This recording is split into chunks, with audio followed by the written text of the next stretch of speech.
Dans l'exposition, dans la présentation actuelle, il y a environ 270 œuvres.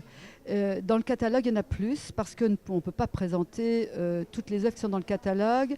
J'ai dû faire des choix un petit peu tragiques parfois parce que trop d'œuvres tuent. Hein, et il vaut mieux sélectionner de manière précise certaines œuvres pour éviter la redondance. Il y a plusieurs œuvres qui se détachent du lot, si j'ose dire. Hein. Il y a en particulier, effectivement, le gisant de Philippe de Gueldre par Ligier Richier, qui est connu, il est déjà publié, il est connu, mais ce qui le caractérise dans cette exposition, c'est qu'il sort de restauration et qu'il est désormais exactement comme il était lorsque Ligier Richier l'a réalisé.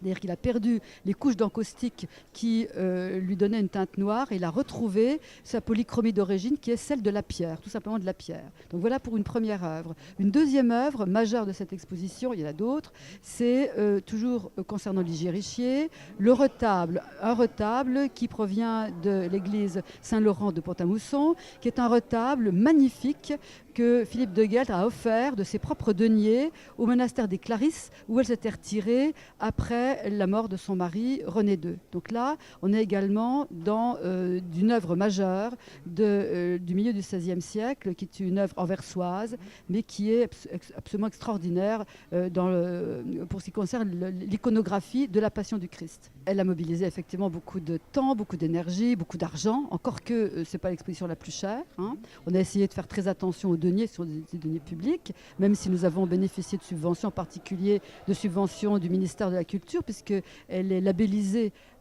d'intérêt national, mais elle a surtout mobilisé beaucoup d'énergie, beaucoup de travail intellectuel, beaucoup de recherche, beaucoup de temps pour faire les demandes de prêts, pour obtenir les prêts, pour persuader les prêteurs de l'intérêt de leurs prêts. Je pense en particulier à la ville de Saint-Miel, dont le maire, le docteur Martin, n'a pas été long à comprendre que le prêt de la Pamaison de la Vierge de Ligier Richier était très important dans notre exposition, alors qu'il avait besoin de sa statue, de cette sculpture, pour sa propre exposition à Saint-Miel. Donc vous voyez, tout ça a été long, a été, fatigant, mais au final, c'est toujours très valorisant pour le travail des personnes et des équipes.